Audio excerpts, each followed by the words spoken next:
Hello साथियों, आपके अपने YouTube channel teacher info point में आप लोगों का स्वागत है। मेरे तरफ से मेरे भावी अध्यापकों को मेरा नमस्कार। आज मैं लेकर आया हूँ सीट से सन 2011 के पेपर 1 का सलूशन। आइए देखते हैं सन 2011 के सीटेट फर्स्ट पेपर को। पहला टॉपिक है इसमें बाल विकास एवं शिक्षा शास्त्र, चाइल्ड डेवलपमेंट एंड पेडागोजी। प्राथमिक स्तर पर एक शिक्षक में निम्नलिखित में से सबसे महत्वपूर्ण विशेषता मानना चाहिए। पहला है धैर्य और दृढ़ता, शिक्षण पद्धति और विषयों के ज्ञान में दक्षता, अतिमानक भाषा में पढ़ाने की दक्षता और पढ़ाने की उत्सुकता। तो इसमें जो है प्राथमिक स्तर के जो टीचर होते हैं उसमें पहला सही है धैर्य और दृढ़ता होनी चाहिए, क्योंकि जो छोटे बच्चे होते हैं उनको पढ़ाने के लिए एक टीचर में जो है कि धैर्य होना चाहिए, क्योंकि छोटे बच्चे होते हैं जो काफ़ी चंचल स्वभाव के होते हैं और एक ही बात को 2 से 3 बार पूछते हैं। अगर अध्यापक में अगर दृढ़ता और धैर्य नहीं रहा तो वह चिलचिला उठता है बालकों पे, इसलिए धैर्य और दृढ़ता बना के प्राथमिक स्तर के बालकों को पढ़ाना चाहिए। दूसरा है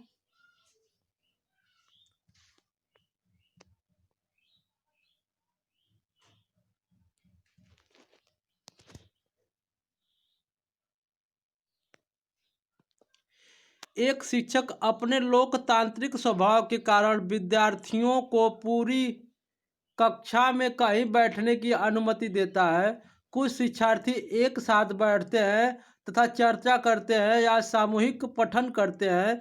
कुछ चुपचाप बैठकर अपने आप पढ़ते हैं।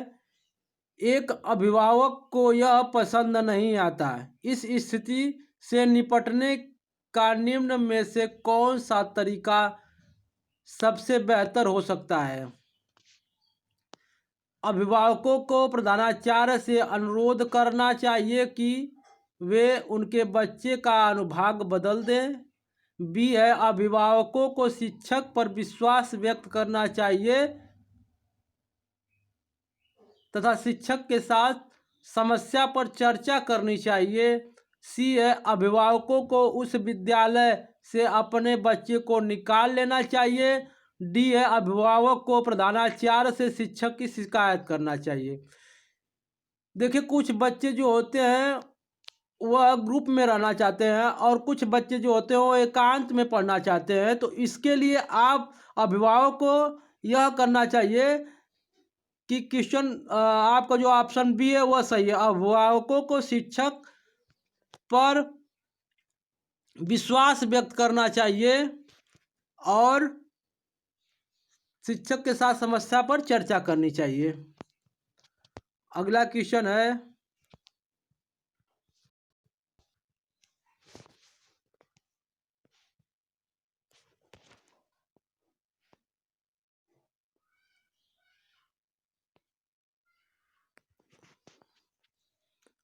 वह अवस्था जब बच्चा तार्किक रूप से वस्तुओं व घटनाओं के विषय में चिंतन प्रारंभ करता है।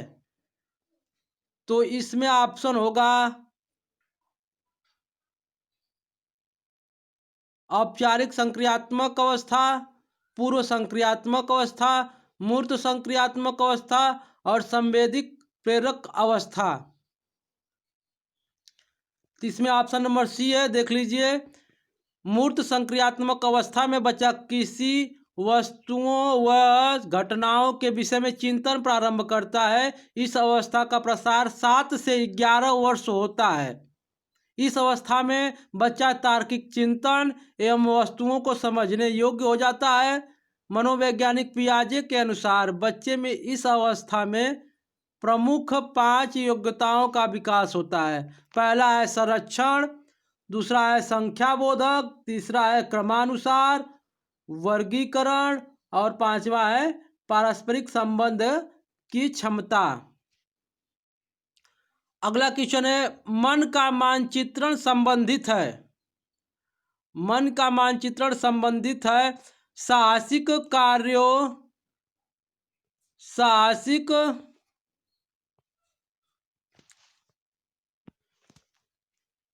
कार्यों की क्रिया योजना से, मन का चित्र बनाने से, मन की क्रियाशीलता पर अनुसंधान से या बोध समझ बढ़ाने की तकनीकी से।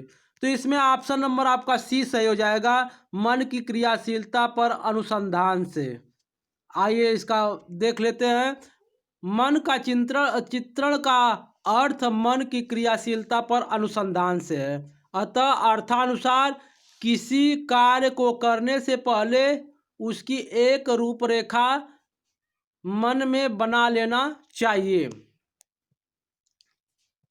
क्वेश्चन नंबर 5वां है विशेष रूप से प्राथमिक स्तर पर विद्यार्थियों की सीखने संबंधी समस्याओं को संबोधित करने का बेहतर तरीका। पहला ऑप्शन है महंगी और चमकदार सहायक सामग्री का प्रयोग करना, या सरल एवं रोचक पाठ्यपुस्तकों को प्रयोग में लाना, या कहानी कथन पद्धति का प्रयोग होना, या क्षमता के अनुरूप विभिन्न शिक्षण पद्धतियों का प्रयोग करना। देखिए प्रत्येक बालक का जो है मानसिक विकास एक जैसा नहीं होता है। उसमें जो उसका विकास होता है अन्य बालकों की अपेक्षा भिन्न भिन्न होता है। तो उनकी क्षमता के अनुरूप विभिन्न शिक्षण पद्धतियों का प्रयोग करना चाहिए। डी ऑप्शन सही है इसमें।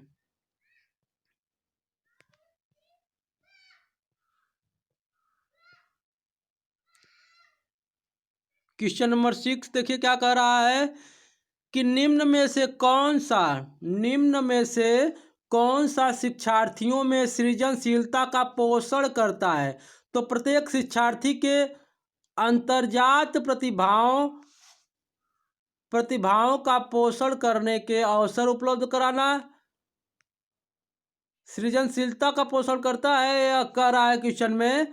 तो प्रत्येक शिक्षार्थी को अंतर्जात प्रतिभाओं का पोषण करने का अवसर उपलब्ध कराना। दूसरा है विद्यालयी जीवन के प्रारंभ में उपलब्धि के लक्ष्यों पर बल देना। तीसरा आपका है परीक्षा में अच्छे अंक के लिए विद्यार्थियों की कोचिंग करना। या डी ऑप्शन है अच्छा शिक्षा के व्यवहार मूल्यों के लिए विद्यार्थियों का बाह्य शिक्षण। तो विद्यालयी जीवन के प्रारंभ से उपलब्धियों पर बल देना,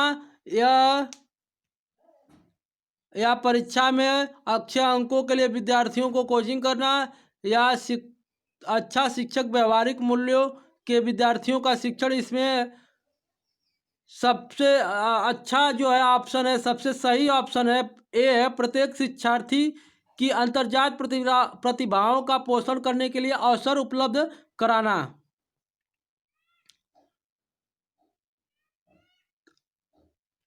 इसमें है पियाजे के अनुसार।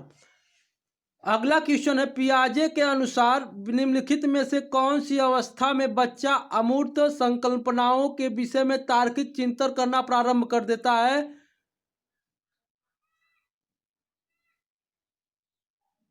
तो बच्चा जो है तार्किक रूप से चिंतन करना प्रारंभ कर देता है, वो ऑप्शन नंबर आपका ए है औपचारिक संक्रियात्मक अवस्था। 12 वर्ष के ऊपर का जो बच्चा होता है वह औपचारिक संक्रियात्मक अवस्था। जो 12 वर्ष से ऊपर का बच्चा होता है वह बच्चा अमूर्त संक्रियात्मक संकल्पनाओं के विषय में तार्किक चिंतन करना प्रारंभ कर देता है।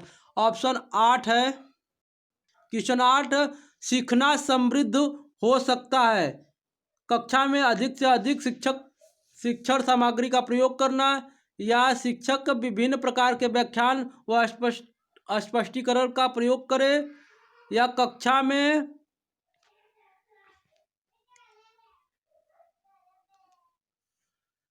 या जो है कि कक्षा में आवधिक परीक्षाओं पर अपेक्षित ध्यान दिया जाए या वास्तविक दुनिया से उदाहरणों। हाँ, तो डी ऑप्शन इसमें सही होगा। डी ऑप्शन इसमें सही है कि सीखना समृद्ध हो सकता है यदि शिक्षक वास्तविक दुनिया के उदाहरणों को कक्षा में लाए।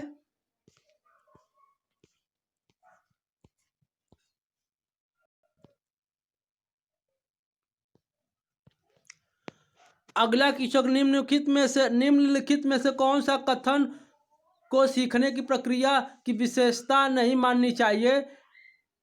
तो देखिए, इसमें है सीखना एक व्यापक प्रक्रिया है, सीखना लक्ष्यमुखी होता है, जन अधिगमक भी सीखने की प्रक्रिया है, और लास्ट ऑप्शन है शिक्षा शैक्षिक संस्थान ही एकमात्र संस्थान है जहां अधिगम प्राप्त हो सकता है। तो एकमात्र जहां केवल और सी टेट में जहां केवल और एकमात्र का प्रयोग हो वो ऑप्शन हमेशा गलत होता है। तो ऑप्शन नंबर डी आपका सही होगा।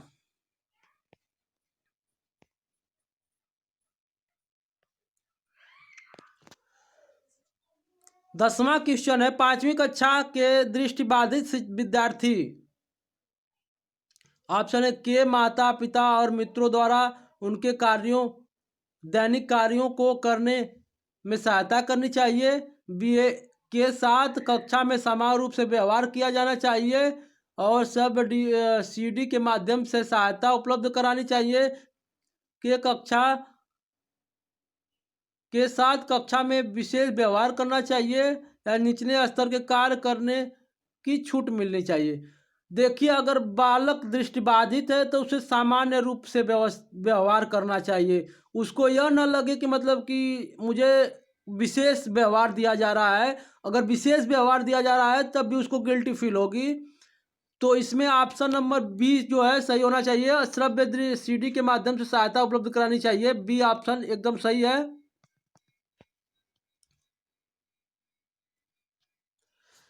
क्वेश्चन नंबर 11, निम्नलिखित में से कौन सा बच्चे के सामाजिक मनोवैज्ञानिक आवश्यकताओं के साथ संबंध नहीं है। तो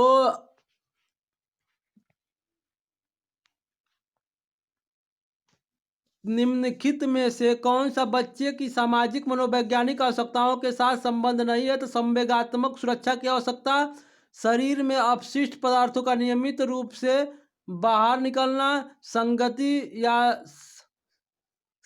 की आवश्यकता, सामाजिक अनुमोदन अथवा सराहना की आवश्यकता। तो इसमें जो है बच्चे के सामाजिक मनोवैज्ञानिक आवश्यकताओं में बी ऑप्शन जो है सही है, शरीर में अपशिष्ट पदार्थों के नियमित रूप से बाहर निकालना। ये ऑप्शन जो है गलत है। कौन सा स्थान है जहां बच्चे के संज्ञानात्मक विकास को सबसे बेहतर तरीके से परिभाषित किया जा सकता है। तो सबसे जो इसमें अच्छा ऑप्शन देख लीजिए, विद्यालय और कक्षा पर्यावरण, सभागार, घर, खेल का मैदान।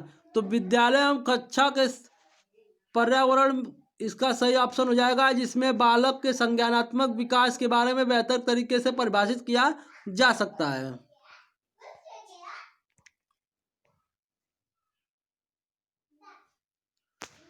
क्वेश्चन नंबर 13 है, खाली स्थान को एक अभिप्रेरित शिक्षण का संकेतक माना जाता है। तो शिक्षक द्वारा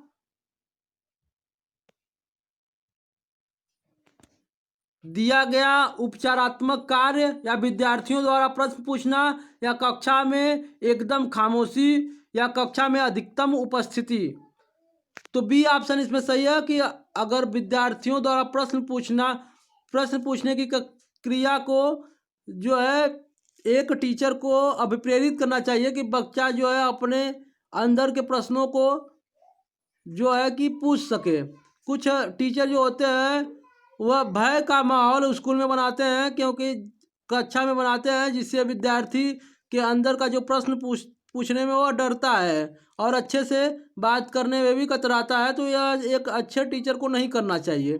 बच्चों को प्रेरित करना चाहिए और यह ध्यान देना चाहिए कि बच्चा क्यों पीछे जा रहा है और उसे प्रश्न पूछने के लिए प्रेरित करना चाहिए।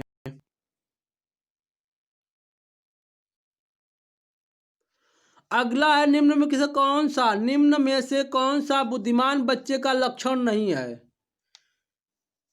तो ऑप्शन ए, वह जो प्रभावपूर्ण एवं उचित तरीके से संप्रेषण करने की क्षमता रखता है, वह जो अमूर्त रूप से सोचता रहता है, और सी है, वह जो नए परिवेश में स्वयं को समायोजित कर सकता है। ऑप्शन नंबर डी है, वह जो लंबे निबंधों को बहुत जल्दी रटने की क्षमता रखता है। देखिए, रटना एक अच्छे और बुद्धिमान बालक का गुण नहीं है। उसका लक्षण यह नहीं हो सकता है कि जो चीज़ों को वह रट सके। तो यह ऑप्शन आपका सही होगा।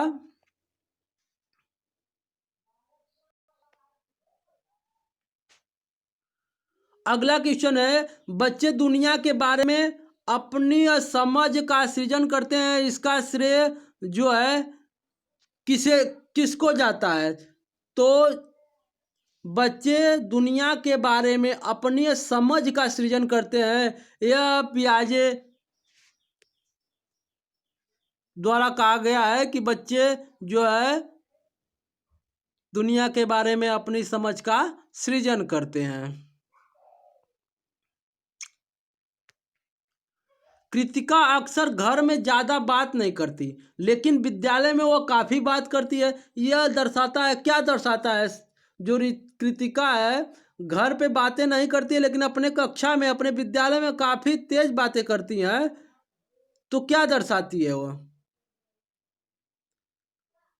ये जो है शिक्षकों की मांग होती है कि वह बच्चे विद्यालय में खूब बात करें, या कृतिका को अपना घर बिल्कुल पसंद नहीं है, या सी है, उसके विचारों को विद्यालय में मान्यता मिलती है, या डी है, विद्यालय हर समय बच्चों को खूब बात करने का अवसर देता है। तो इसमें ऑप्शन सी सही है कि उसके विचारों को जो है विद्यालय में मान्यता मिलती है, उसको प्रोत्साहित किया जाता है, जिसलिए उसका वह जो है आंतरिक उत्तेजना बढ़ती है और वह बात करने के लिए उत्सुक होती है। वही उसके घर में उसके विचारों को दबा दिया जाता है, इसलिए वह घर में ज़्यादा बात करना पसंद नहीं करती है।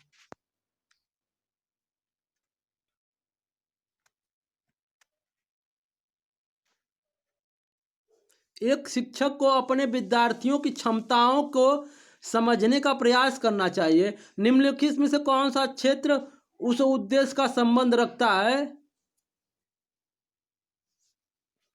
तो इसका सबसे सटीक आंसर होगा शिक्षा मनोविज्ञान।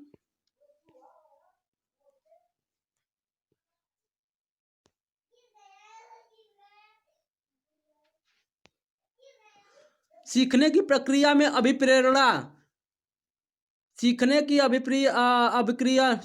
प्रक्रिया में अभिप्रेरणा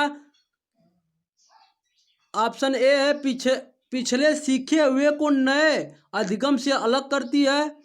बी है, विद्यार्थियों को एक दिशा में सोचने के योग्य बनाती है। सी है, शिक्षार्थियों को सीखने के प्रति रुचि का विकास करती है। और डी ऑप्शन है, शिक्षार्थियों की स्मरण शक्ति को पैना बनाती है। तो इसका ऑप्शन नंबर सी सही होगा कि सीखने की प्रक्रिया में अभिप्रेरणा शिक्षार्थियों को सीखने के प्रति रुचि का विकास करती है।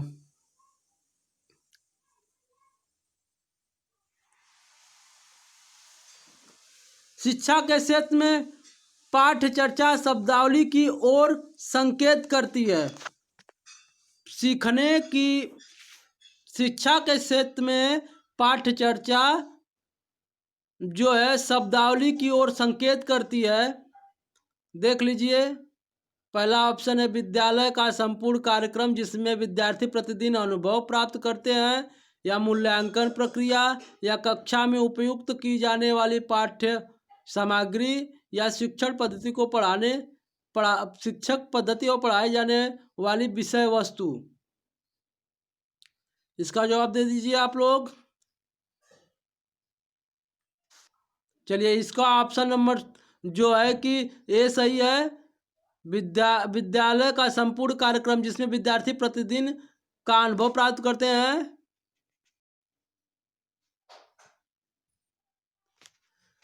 निचली कक्षाओं में शिक्षण की खेल पद्धति मूल रूप से आधारित है।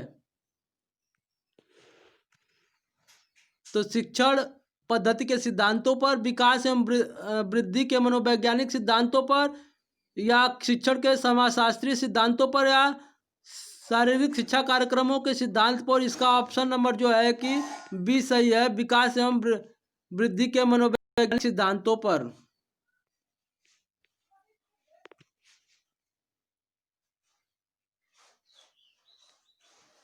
एक बच्चा अतीत की समान परिस्थिति में की गई अनुक्रियाओं के आधार पर नई स्थिति के प्रति अनुक्रिया करता है। यह किससे संबंधित है? सीखने के प्रभाव नियम से, या सीखने की प्रक्रिया की अभिवृद्धि नियम से, सीखने की तत्परता नियम से, या सीखने का सादृश्यता नियम से। यदि बच्चा अतीत की समान परिस्थिति में की गई अनुक्रियाओं के आधार पर नई स्थिति की प्रति अनुक्रिया करता है, तो इसका जो है ऑप्शन नंबर आपका जो है सीखने की सादृश्यता नियम पे सही होगा। अगला है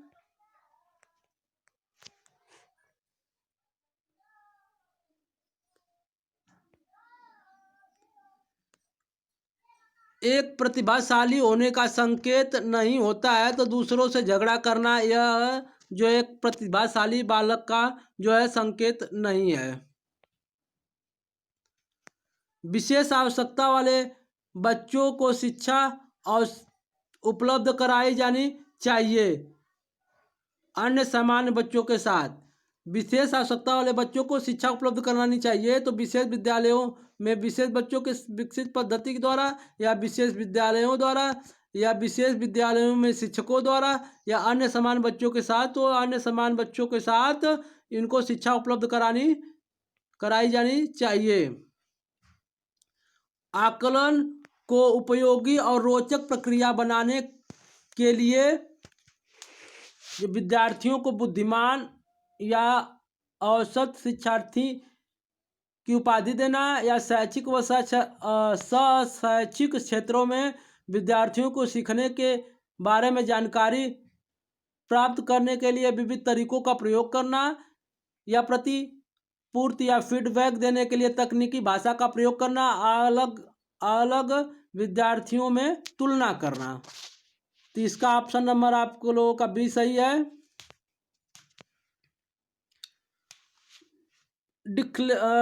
डिसलेक्सिया किससे संबंधित है? गणितीय विचार से, पठन विकार से, या जो है आपका व्यवहार संबंधी विकास से, या मानसिक विकास से। तो डिसलेक्सिया जो है ऑप्शन नंबर बी सही है, पठन विकार से।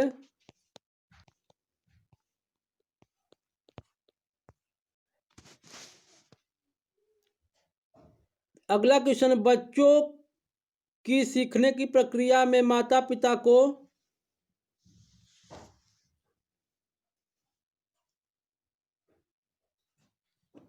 भूमिका निभाई जानी चाहिए। तो अग्रोन्मुखी, सहानुभूतिपूर्ण, तटस्थ और नकारात्मक। जो है बच्चों की सीखने की प्रक्रिया में माता पिता को अग्रोन्मुखी भूमिका निभाई जानी चाहिए। इससे ऑप्शन नंबर 1 सही है। 27 है, विकास कभी न समाप्त होने वाली प्रक्रिया है। यह विचार जो है निरंतरता का सिद्धांत है। विकास कभी न समाप्त होने वाली प्रक्रिया है। 28 है, सीखने की अंतर्दृष्टि सिद्धांत को किसने बढ़ावा दिया है? तो सीखने की अंतर्दृष्टि सिद्धांत को गेस्टाल्ट सिद्धांतवादी द्वारा बढ़ावा दिया गया है। अब जो है क्वेश्चन नंबर 29, निम्नलिखित में से किस अवस्था में बच्चे अपने समवयस्क समूह के सक्रिय सदस्य हो जाते हैं। ये जो मैंने बाल विकास और शिक्षण अधिगम का जो एक वीडियो दिया है, इससे 2-3 क्वेश्चन मिले हैं। देखिए, जो किशोरावस्था में जो बच्चे होते हैं वह समूह में सक्रिय रूप से रहना पसंद करते हैं।